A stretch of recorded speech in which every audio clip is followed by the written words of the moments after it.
কোনোদিন একটা মানুষকে আমি সরি ছাড়া তর্ক করি নাই ভাইজান। তা আমার এই 8 বছরের মাসুম একটা বাচ্চা কি অপরাধ? আমি এই কইজাটা ছাড়া আমি থাকবো কেমনি?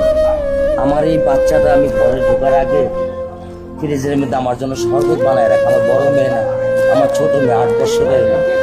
বাবা সঙ্গে সঙ্গে এখানে লাগা গেছে, বাবা তুমি আমাকে নিয়ে যাবা। আমি বলছি, আল্লাহ বাবা তুমি আল্লাহর কাছে যাও, আমার তো আমাকে দিয়ে যাওয়ার ক্ষমতা নাই। আমার মেয়ে আল্লাহর কাছে চলে গেছে, আমার মেয়ে আল্লাহর কাছে চলে গেছে। আমার মাসুম এই বাচ্চাটা কি অপরাধ করছে নির্মম ভাবে আমার বাচ্চাটারে হত্যা করলো? কি আমার ক্ষতি, কি আমার অন্যায়, কি আমার দোষ? আমি একটু জানতে চাই আপনাদের কাছে।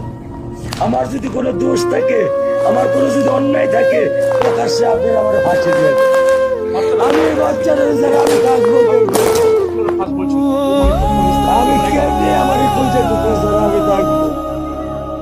আমার পক্ষে সম্ভব না। দিনে 50 থেকে 100 টাকা কল দেয় আমার।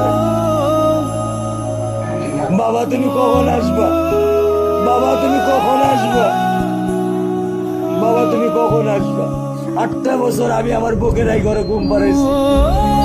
আমি কার সাথে ঘুম আসবো? আমি কি দিয়ে মনে সান্ত্বনা দিব? আমার অপরাধ কি?